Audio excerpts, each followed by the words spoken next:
పరలోకమందున్న మా తండ్రి, ఈరోజు మేమంతా కూడా ఇక్కడ ఈ విధంగా కూడుకుని మీ యొక్క జ్ఞానమైన మాటలను నేర్చుకోవడానికి, ధ్యానించడానికి మీరు ఇచ్చిన కృపగా మీకే స్తోత్రం తండ్రి. మీ యొక్క మాటలను కొద్దిగా మీ పిల్లలకు వివరించి చెప్పడానికి నిలబడ్డ నాకు సమయోచితమైన జ్ఞానాన్ని మీ పిల్లలకు సవివరంగా అర్థమయ్యే రీతిలో చెప్పగలిగేటటువంటి జ్ఞానాన్ని దయచేయండి. అదేవిధంగా తండ్రి, విన్న వాక్యాన్ని కూడా వారు తమ యొక్క హృదయాల్లో భద్రపరుచుకుని వాక్యం వారి యొక్క హృదయాల్లో పనిచేసి వాక్యానుసారంగా ప్రవర్తించి మీరున్న పరలోక రాజ్యానికి చేరుకునే విధంగా ఉండడానికి సహాయం చేయమని ఈ ప్రార్థన యేసుక్రీస్తు వారి పరిశుద్ధ నామంలో అడిగి వేడుకొనిచున్నాము తండ్రి. అన్నారు. ఈరోజు నేను చెప్పబోయే పాఠము విశ్వ ఆవిర్భావం. ఏంటండి?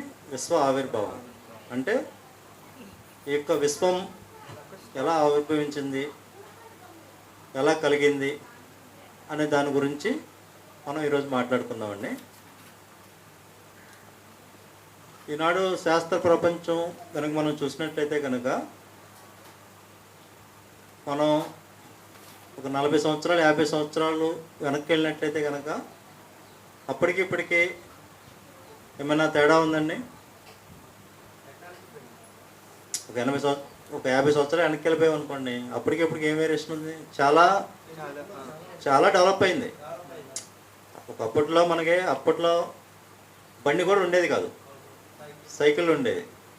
ఇప్పుడు బండి, తర్వాత కారు, తర్వాత ఇప్పుడు దాంట్లో ఇంకా టెక్నాలజీ డెవలప్ అయ్యి ఎలక్ట్రికల్ బైకులు, ఛార్జింగ్తో నడిచే బైకులు కూడా వచ్చేసినాయి. ఒకప్పుడు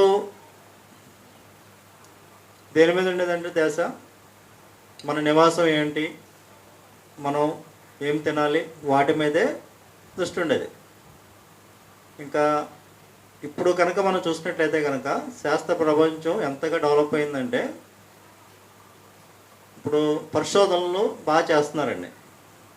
అంటే పరిశోధన ఎక్కడి వరకు వెళ్ళిందంటే వారికి ఏమైనా ఆలోచన వచ్చింది, సముద్రంలో ఏముంది దాని మీద పరిశోధన, అలాగే భూమి లోపల ఏం జరుగుతుంది, భూమి లోపల ఏముంది అనే దాని మీద కూడా పరిశోధన చేస్తున్నారు.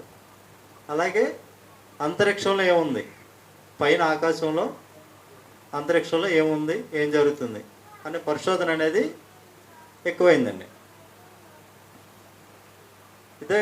ఇదే విధంగా వాళ్ళు ఈ ఆలోచన ఎక్కడి వరకు వెళ్ళిందంటే ఈ విశ్వం గురించి కూడా వారు పరిశోధన చేయడం మొదలుపెట్టారండి. ఈ విశ్వం అంటే ఈ ప్రకృతి ఎలా ఏర్పడింది, ఈ విశ్వం ఎలా ఏర్పడింది అనే ఆలోచన శాస్త్రవేత్తలకు వచ్చింది. ఇలా వారు చెప్పుకుంటూ పోతే కనుక వాళ్ళు దీని మీద పరిశోధన చేస్తూ నాసా వారు ఇక విశ్వం మీద పరిశోధన చేశారండి. ఇప్పుడు 1989లో వాళ్ళ యొక్క ప్రయోగం చేసి ఈ విశ్వం ఎలా ఏర్పడింది అనే దాని మీద వాళ్ళు ప్రయోగం చేశారండి. దానికి సుమారు 1500 కోట్ల రూపాయలు ఖర్చు చేసి వారి యొక్క పరిశోధన చేసి వారి యొక్క ఈ విశ్వం ఎలా ఏర్పడింది అనే దాని గురించి ఒక వివరణ ఇచ్చుకుంటూ వచ్చారండి. వాళ్ళు చెప్పిన వివరణ ప్రకారం ఏం చెప్పారండి వాళ్ళు అని చూసినట్లయితే వాళ్ళు ఏం చెప్తున్నారు, ఈ విశ్వం ఎలా ఏర్పడింది అనే దాని మీద ఒక పరిశోధన రీసెర్చ్ చేసి దాని మీద 1500 కోట్ల రూపాయలు ప్రజాధనాన్ని ఖర్చు చేశారండి. చేసి వాళ్ళు చెప్పిన సారాంశం ఏంటంటే ఒక పెద్ద విస్ఫోటనం జరిగిందంటండి. విస్ఫోటనం అంటే దానికి అర్థం ఏంటి? ఏదైనా పేలుడు, బ్లాస్ట్. విస్ఫోటనం జరిగింది, దాని వలన ఈ యొక్క ప్రకృతి ఏర్పడింది, ఈ యొక్క విశ్వం ఏర్పడింది అని వాళ్ళు చెప్తున్నారండి. దానికి వాళ్ళు ఒక పేరు పెట్టారండి. ఏమని పెట్టారండి? దానికి బిగ్ బ్యాంగ్ థియరీ అని పేరు పెట్టారు. దానికి ఒక పెద్ద విస్ఫోటనం జరగడం వలన ఈ యొక్క ప్రకృతి అనేది ఏర్పడింది, ఈ యొక్క విశ్వం అనేది ఏర్పడింది అని వాళ్ళు చెప్పుకుంటూ వస్తున్నారండి.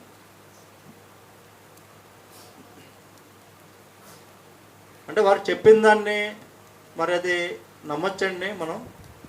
శాస్త్రవేత్తలు చెప్పింది మనం నమ్మొచ్చా అనేది మనం దాన్ని ఎలా టాలీ చేసుకోవాలి?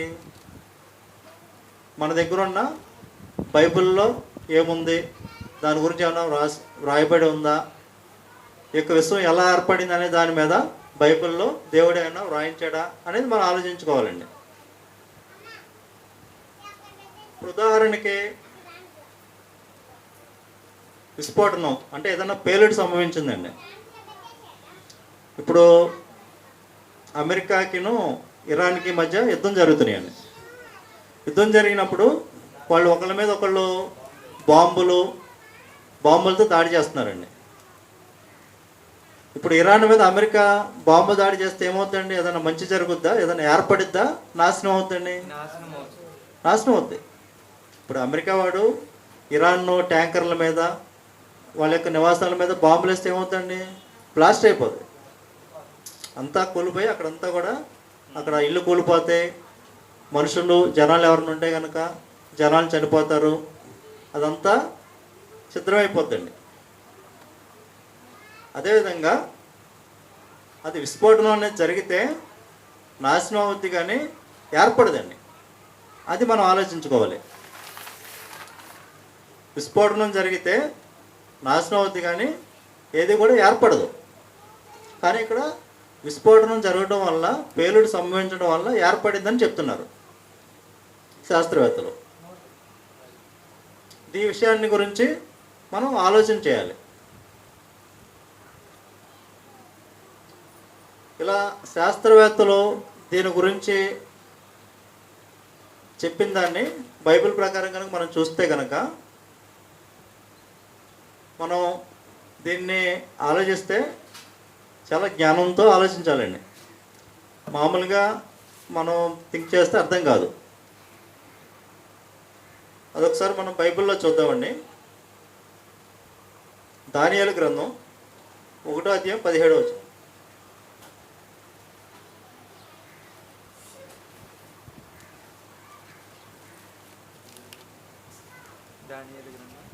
దానియేలు గ్రంథం 1:17. ఈ నలుగురు బాలుర సంగతి ఏమనగా, అంటే ఈ విశ్వం ఎలా సంభవించింది అని అంటే కనుక అది మనం దేవుని యొక్క మాటల ప్రకారం, దేవుని యొక్క జ్ఞానంతో ఆలోచిస్తే మనకు అర్థమవుతుందండి. ఈ నలుగురు బాలుర సంగతి ఏమనగా, దేవుడు వారికి జ్ఞానమును, సకల శాస్త్ర ప్రవీణతయు వివేచనయు అనుగ్రహించను. తర్వాత మరియు దానియేలు సకల విధములకు దర్శనములను, స్వప్న భావములను గ్రహించు తెలివిగలవాడై ఉండెను. సరిపోద్దండి. ఇక్కడ ఈ నలుగురు బాలురికి దేవుడు వారికి సకల శాస్త్ర ప్రవీణతయు వివేచనయు అనుగ్రహించాడంటండి.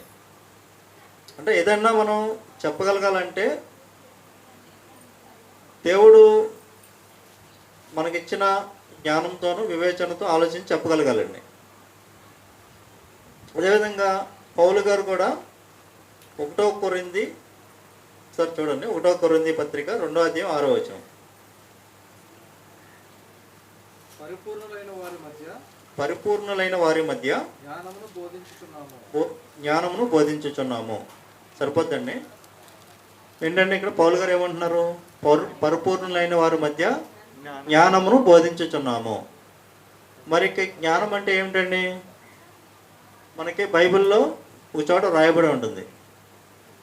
జ్ఞానము అంటే బుద్ధి, జ్ఞానము, సర్వ సంపదలు కూడా ఎక్కడ ఉంటాయండి? క్రీస్తునందు గుప్తములై ఉన్నవి. బుద్ధి, జ్ఞానము, సర్వ సంపదలు కూడా మనకి యేసుక్రీస్తునందు ఉన్నాయని చెప్పేసి దేవుడు ఇక్కడ చెప్పడం జరుగుతుందండి. అలాగే ఇప్పుడు భూమి ప్రపంచం మీద నిజమైన జ్ఞాని ఎవరండి? భూమి మీద ఇప్పుడు శాస్త్రవేత్తలు ఉన్నారు, ఐఏఎస్ కలెక్టర్లు ఉన్నారు, చాలామంది చాలా మేధావులు ఉన్నారు, తత్వవేత్తలు అనేక మంది ఉన్నారు. అందరికంటే కూడా దేవుని దృష్టిలో ఎవరు జ్ఞాని అనేది చూసినట్టయితే కనుక క్రీస్తును కనుగొన్నవాడే నిజమైన జ్ఞాని అని చెప్పేసి ఇక్కడ మనకు అర్థమవుతుందండి. జ్ఞానాన్ని క్రీస్తుని కనుగొన్నవాడే జ్ఞానవంతుడు. అదేవిధంగా బైబిల్ని బాగా తెలుసుకున్నవాడే జ్ఞాని అండి. కాబట్టి ఇప్పుడు మనందరం కూడా బైబిల్ నేర్చుకుంటున్నాం కదా.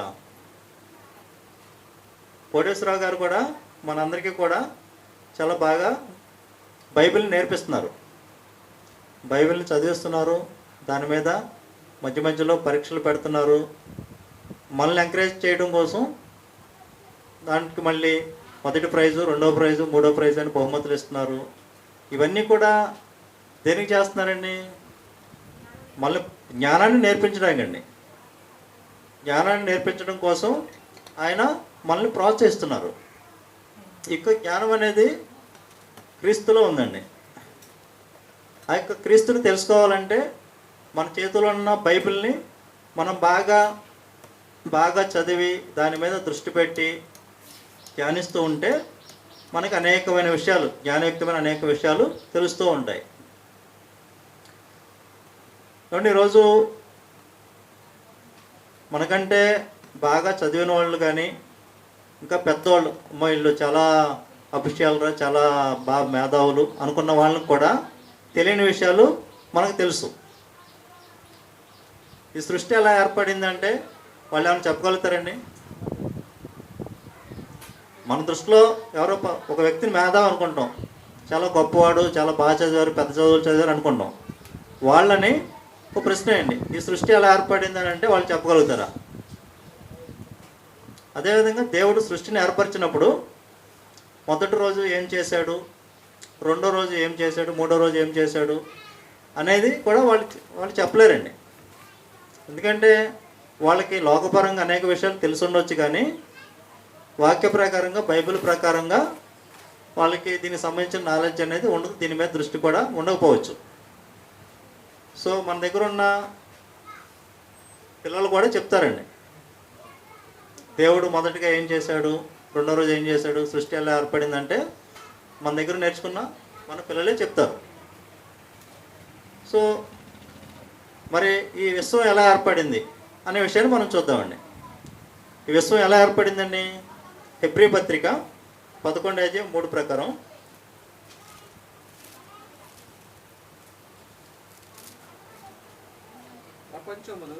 ప్రపంచములు దేవుని వాక్యం వలన నిర్మాణమైనవనియు అందును బట్టి దృశ్యమైనది కనబడెడు పదార్థములచే నిర్మింపబడలేదనియు విశ్వాసం చేత గ్రహించుకొనుచున్నాము. సరిపోద్దండి.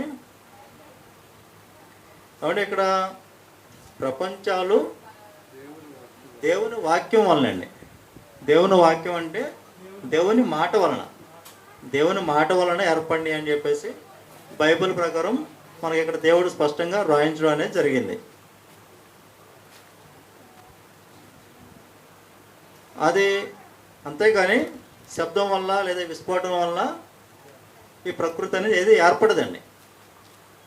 దానివల్ల ఏదైనా నాశనం వచ్చి చెప్తే ఏర్పడదు.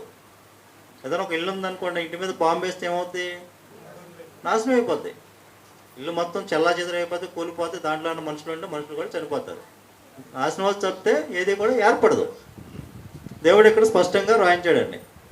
ప్రపంచములు అంటే ఈ విశ్వం ఏదైనా సరే దేవుని మాట వలన ఏర్పడిందని చెప్పేసి దేవుడు ఇక్కడ రాయించడం జరుగుతుంది. ఎలా ఏర్పడింది అనేది మనం ఆది కాండంలో ప్రారంభంలో కనుక చూసినట్లయితే కనుక ఎలా ఏర్పడిందో ఒకసారి చూడండి. ఆది కాండం 1:1. ఆది యందు దేవుడు భూమి ఆకాశములను సృజించెను. భూమి నిరాకారముగాను శూన్యముగాను ఉండెను. చీకటి అగాధ జలముల పైన కమ్మి ఉండెను. దేవుని ఆత్మ జలముల పైన అల్లాడుచుండెను. దేవుడు వెలుగు కమ్మని పలుకగా, వెలుగు కలుగుగాకని పలకగా, దేవుడు పలకగా అంటే దేవుని మాట ద్వారా ఈ యొక్క సృష్టి ఏర్పడిందండి. మరి దేవుని మాట ఎలా ఉంటుందండి? ఎవరైనా విన్నామో మనం? దేవుని స్వరం ఎప్పుడైనా మనం విన్నామా? వినలేదు. మరి దేవుని మాట ఎలా ఉంటుంది అనేది మనం చూస్తే కనుక బైబిల్లోనే ఉంటుందండి. దేవుని మాట ఎలా ఉంటుందండి, అది దేవుని స్వరము ఎలా ఉంటుంది అనేది మనం యోబు గ్రంథము 40:9 కనుక చూసినట్లయితే కనుక ఒకసారి చూడండి. యోబు గ్రంథం 40:9. ఆయన ఆయన ఉరుము ధ్వని ఉరుము వంటి ధ్వని వంటి ఆయన ఉరుము ధ్వని వంటి ఉరుము ధ్వని వంటి స్వరముతో స్వరముతో నువ్వు గర్జింపగలవా? నీవు గర్జింపగలవా. అంటే దేవుని యొక్క స్వరం ఎలా ఉంటుందండి, ఉరుము వలె ఉంటుందంటండి. దేవుని మాట వలన ఈ యొక్క ప్రకృతి అనేది నిర్మాణమైంది. అదే ఈ యొక్క వాక్యానికి, దేవుని యొక్క మాటకి శరీరాన్ని ధరింపజేస్తే ఏమవుతుందండి, దేవుని యొక్క మాటకి శరీరాన్ని ధరింపజేస్తే ఆయనే యేసుక్రీస్తు వారు. యేసుక్రీస్తు వారు భూమి మీద వచ్చారండి. ఆయన మళ్ళాగా శరీరాన్ని ధరించుకుని భూమి మీదకి వచ్చారు. దేవుని శబ్దానికి శరీరాన్ని ధరింప చేస్తే ఆయనే యేసుక్రీస్తు వారు. దేవుడు ఎలా పిలుస్తున్నాడండి, దేవుడు లేని వాటిని ఉన్నట్టుగా పిలిచేవాడు దేవుడే అండి. ఇప్పుడు కనిపించే వాటివి, ఇప్పుడు కనిపించే ప్రకృతి ఒకప్పటికి ఏమవుతుందండి, నాశనం అయిపోద్ది. మనకి పైన ఉన్న పరలోకం కనిపించదు, కానీ తర్వాత అది శాశ్వతం. దేవుడు అలాగే దేవుడు కూడా కనిపించని వాటిని ఉన్నట్టుగా పిలుస్తాడంటండి. ఒకసారి చూద్దామండి. రోమాపత్రిక 4:7.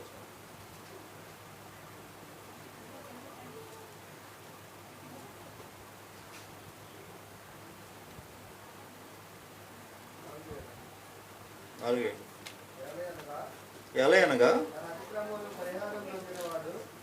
4:17.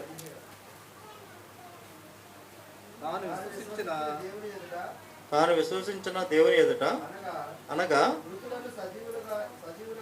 మృతులను సజీవులుగా చేయువాడును లేని వాటిని ఉన్నట్టుగా పిలిచేవాడు దేవుని ఎదుట. సరిపోద్దండి. అంటే దేవుడు లేని వాటిని ఉన్నట్టుగా పిలిచేవాడు అంటండి.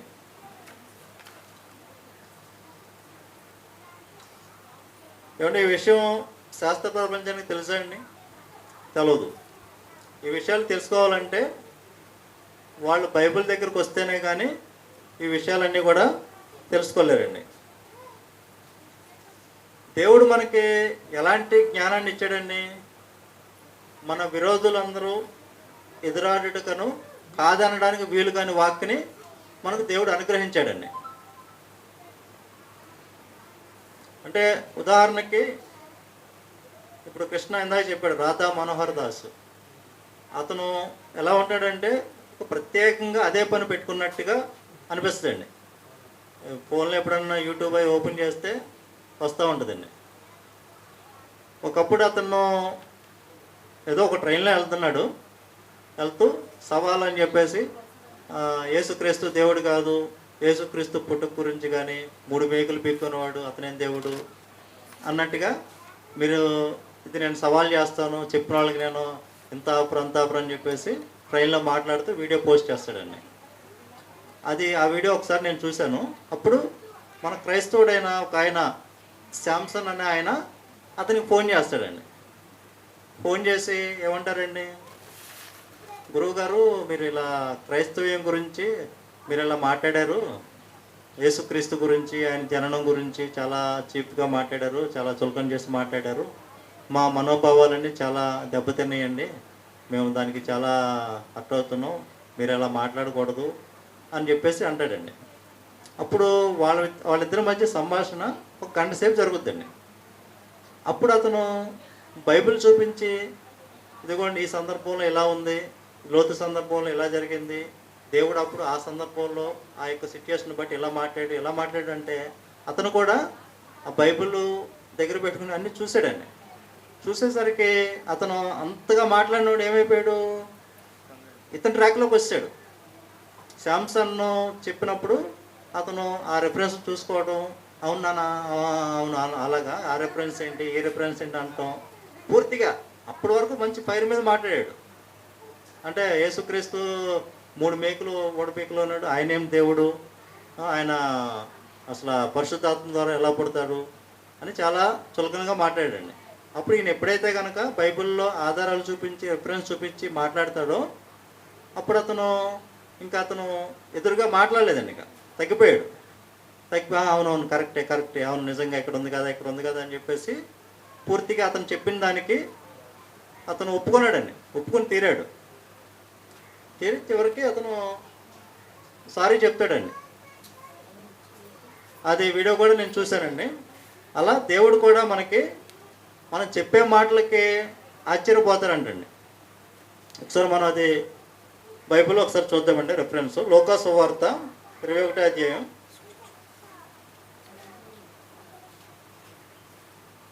15వ వచనం అండి. మీ విరోధులందరూ ఎదురాడుటకును కాదనుటకును వీలు కాని వాక్కును జ్ఞానమును నేను మీకు అనుగ్రహించును. చూసారండి, అంటే ఇప్పుడు మనకి దేవుడి వాక్యం కనుక బైబిల్ని కనుక బాగా నేర్చుకున్నట్లయితే కనుక మనం ఎవరికైనా సరే బైబిల్ ప్రకారంగా యుక్తంగా వారికి సమాధానం చెప్పగలిగేటటువంటి జ్ఞానాన్ని దేవుడు మనకు అనుగ్రహిస్తాడండి. ఆ యొక్క జ్ఞానం ఉండబట్టే రాధా మనోహర్ దాస్ లాంటి వాడి నోరుని అతను మూపించగలిగాడండి.